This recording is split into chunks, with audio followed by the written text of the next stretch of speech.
नमस्कार बच्चों, कैसे हैं। एक बार फिर से आपका radian government exam YouTube channel पर स्वागत है। बच्चों, हम लोगों ने जीके जीएस के बेसिक कॉन्सेप्ट की एक सीरीज शुरू की है और उस सीरीज का पहला वीडियो कैपिटलिज्म आप लोगों को मिल चुका है। उस पर आप लोगों ने बहुत अच्छा प्यार दिया। उसी सीरीज को हम लोग आगे बढ़ाते हैं और आज हम लोग जो उस सीरीज के दूसरे बेसिक कॉन्सेप्ट की बात करेंगे वो है सोशलिज्म और कम्युनिज्म। तो बच्चों, सोशलिज्म और कम्युनिज्म क्या है, इसके क्या फीचर्स हैं, SSC, DSSB, state services, teacher से रिलेटेड एग्जाम में क्या क्वेश्चन यहाँ से बनते हैं, उन सारी चीज़ों की हम लोग यहाँ पे बात करेंगे। तो सबसे पहले तो आप ये जान लो कि कैपिटलिज्म का एक ड्रॉबैक था और उसी ड्रॉबैक को सॉर्ट आउट करने के लिए इस कॉन्सेप्ट को इंट्रोड्यूस किया गया था। तो सोशलिज्म या कम्युनलिज्म कैपिटलिज्म के बाद आने वाला आइडियोलॉजी है। कैपिटलिज्म की एक बहुत बड़ी ड्रॉबैक थी इनकम इनइक्वालिटी। बच्चों, ये जो इनकम इनइक्वालिटी थी,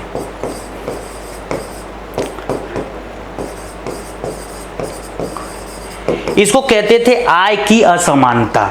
तो कैपिटलिज्म में क्या होता था, जिसकी चर्चा हम लोग ऑलरेडी कर चुके हैं, कि उसमें आय का जो डिफरेंस होता है, जो इनकम डिफरेंस होता है, वो लगातार बढ़ता जाता है। जो रिच पीपल होते हैं वो लगातार और रिच होते जाते हैं। जो वर्कर, लेबर्स या फिर गरीब लोग होते हैं वो सब्सटेंस लेवल की मजदूरी पाते हैं और वो और ज्यादा गरीब बनने पे मजबूर रहते हैं। तो कुल मिला-जुला कर कैपिटलिज्म का जो सबसे बड़ा ड्रॉबैक था कि इससे इनकम इनइक्वालिटी इंक्रीज होगी, उसी को सॉर्ट आउट या फिर उसी को खत्म करने के लिए सोशलिज्म को इंट्रोड्यूस किया। इस सोशलिज्म को इंट्रोड्यूस करने वाला जो व्यक्ति था उनका नाम था बच्चों कार्ल मार्क्स।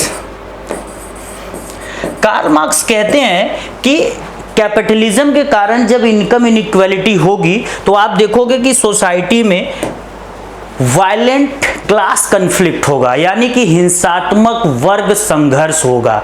अमीर और गरीब के बीच लड़ाई होगी और ये लड़ाई हिंसात्मक रूप में होगी और फाइनली जो रिजल्ट निकल कर आएगा कि सारे के सारे जो उद्योग धंधे, इंडस्ट्रीज वगैरह है या जो जितने कैपिटल है उन पर किसका कब्जा हो जाएगा, इन गरीब लोगों का, यानी कि वर्कर्स का कब्जा हो जाएगा। और फिर वर्कर्स उसको सामूहिक रूप से उसके ऑनर बनेंगे और फिर वहां पे सोशलिज्म का कॉन्सेप्ट इंट्रोड्यूस होगा। शुरू में ये जो सोशलिज्म, कार्ल मार्क्स कहते हैं कि कैपिटलिज्म खत्म होने के बाद शुरू में सोशलिज्म आएगा, जहां पे इनकम की जो मतलब इक्वालिटी की बात है तो वहां पे थोड़ा बहुत फ्लक्चुएशन रहेगा, थोड़े बहुत अमीर गरीब रहेंगे, लेकिन इसका जो एक्सट्रीम लेवल आएगा जिसको वो कम्युनिज्म की बात करते हैं, जहां पे बिल्कुल यूनिफॉर्म सोसाइटी बनेगी या यूनिफॉर्म इकोनॉमी बनेगी, जहां पे कोई भेदभाव नहीं रहेगा, न कोई अमीर होगा न कोई गरीब होगा, सबका सेम लाइफ स्टैंडर्ड होगा, सब लोग सेम लेवल का इनकम करेंगे। तो वो साम्यवाद होगा। तो कुल मिलाजुला कर एक लाइन में बच्चों आप समझिएगा कि पूंजीवाद की सबसे बड़ी कमी थी आय की असमानता। इसकी वजह से क्लास कन्फ्लिक्ट, वो भी वायलेंट फॉर्म में होगा, और इस जब कन्फ्लिक्ट के बाद क्या होगा, सोशलिज्म आएगा और सोशलिज्म का जब एक्सट्रीम रूप बन जाएगा इकोनॉमी में तो उसको हम कम्युनिज्म बोल देंगे। इसके बाद बच्चों चलिए अब बेसिक थोड़ा डेफिनेशन चेक करते हैं सोशलिज्म के बारे में। तो देखिए यहाँ पे लिखा हुआ है कि it is an economic system where government, public companies own and control all economic activities and means of production like land, labor and capital।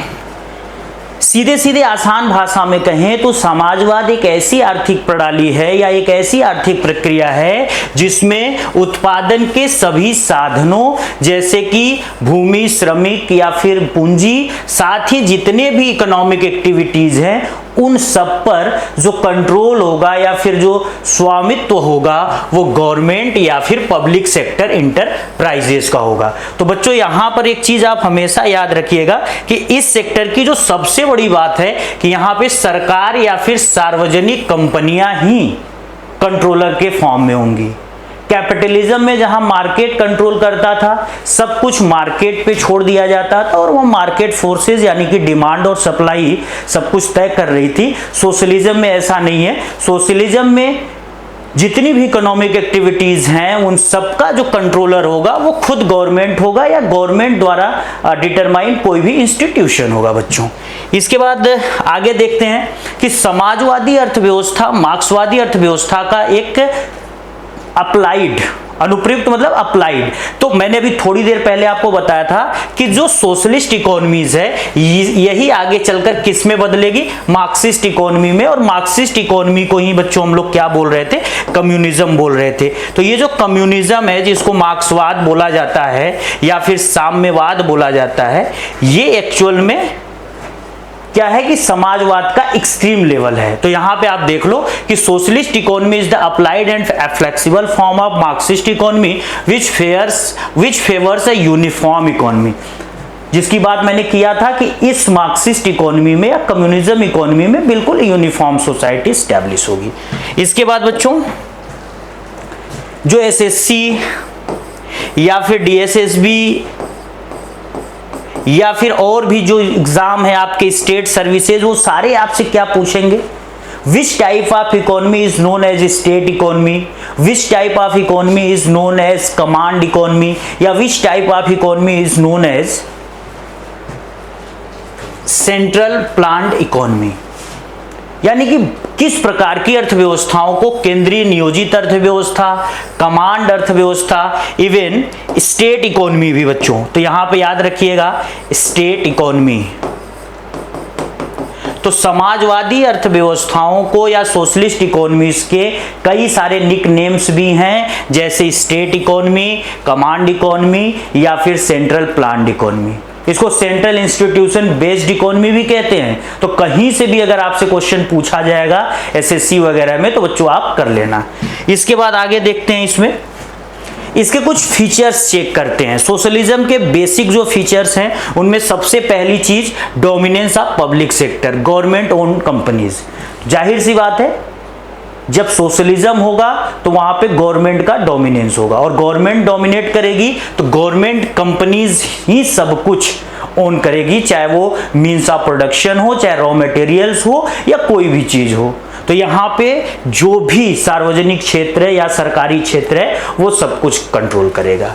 इसका दूसरा फीचर है बच्चों price determined by the central institution. तो central institution का मतलब कि government या फिर गवर्नमेंट के द्वारा निर्धारित कोई भी इंस्टीट्यूशन, वो कोई भी हो सकता है, ये सारे के सारे ही किसी भी गुड्स या सर्विस की प्राइस डिटरमाइन करेंगे।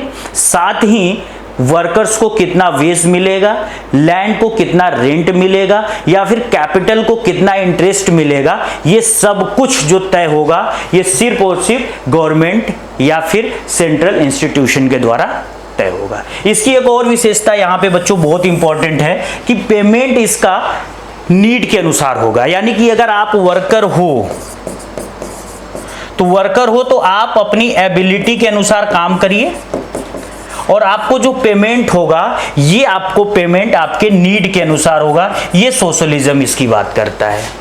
कैपिटलिज्म जस्ट इसके उल्टा है। कैपिटलिज्म कहता है कि यदि कोई वर्कर है तो वो काम अपनी एबिलिटी के अनुसार करे, उसके अंदर जितनी योग्यता है उसके अनुसार वो काम करे, और जो उसको पेमेंट मिलेगा उसके वर्क के हिसाब से मिलेगा। लेकिन सोशलिज्म में ऐसा नहीं है। सोशलिज्म में काम आप अपनी योग्यता के अनुसार करोगे, लेकिन आपको पेमेंट आपके नीड के अनुसार मिलेगा। तो इसीलिए सोशलिज्म में बहुत ज्यादा पैसा कमाकर अमीर बनने का जो चांसेस होता है वो जीरो के बराबर होता है, जबकि कैपिटलिज्म में आप अपनी योग्यता एबिलिटी के बिहाफ पे आप बहुत ज्यादा पैसे कमा सकते हो, बहुत ज्यादा अमीर हो सकते हो। इसके बाद बच्चों इसके कुछ और फीचर्स देखते हैं। Increase in income equality and wealth. Socialism का ये सबसे बेस्ट फीचर है, जिसकी वजह से दुनिया के बहुत सारे देश इस समाजवाद को फॉलो कर रहे हैं, सोशलिज्म को प्रमोट कर रहे हैं, क्योंकि इस टाइप की इकोनॉमीज में इनकम इक्वालिटीज बहुत तेजी से बढ़ती है। यहाँ पे हर कोई लगभग एक समान होने की कोशिश करता है और गवर्नमेंट भी उसमें पूरी तरीके से रोल निभाती है। जहां पूंजीवाद में इनकम इनइक्वालिटी बढ़ती जा रही थी, वहीं पे यहाँ पे इनकम इनइक्वालिटीज बहुत तेजी से कम होती है, और जो समानता होती है वो काफी तेजी से बढ़ती है। साथ ही यहाँ पे जो पब्लिक वेल्थ है इसमें भी इंक्रीज होगा। वेल्थ को आप पब्लिक वेल्थ समझो, यानी कि जो सार्वजनिक संपत्तियां हैं जिन पर सबका अधिकार होगा, इनका भी यहाँ पे तेजी से इंक्रीमेंट होता है बच्चों इस टाइप की इकोनॉमीज में। साथ ही संसाधनों का सामूहिक स्वामित्व, या फिर इसको आप कह सकते हो collective ownership of resources. Private sector में या फिर कैपिटलिज्म में चाहे कोई भी रिसोर्स हो या फिर कोई भी मीन्स ऑफ प्रोडक्शन हो, आप देखोगे कि उन पर अधिकार इंडिविजुअली होता है, इसीलिए तो वो प्राइवेट सेक्टर है। लेकिन सोशलिज्म में ऐसा नहीं है। सोशलिज्म में चाहे रिसोर्सेज हो या फिर मीन्स ऑफ प्रोडक्शन हो, फैक्टर्स ऑफ प्रोडक्शन हो, आप देखोगे कि सब पर जो रिस्पॉन्सिबिलिटी है या फिर राइट्स है वो कलेक्टिव राइट्स है। यहाँ पे मतलब कि कुल मिलाकर सामूहिक रूप से अधिकार होता है बच्चों।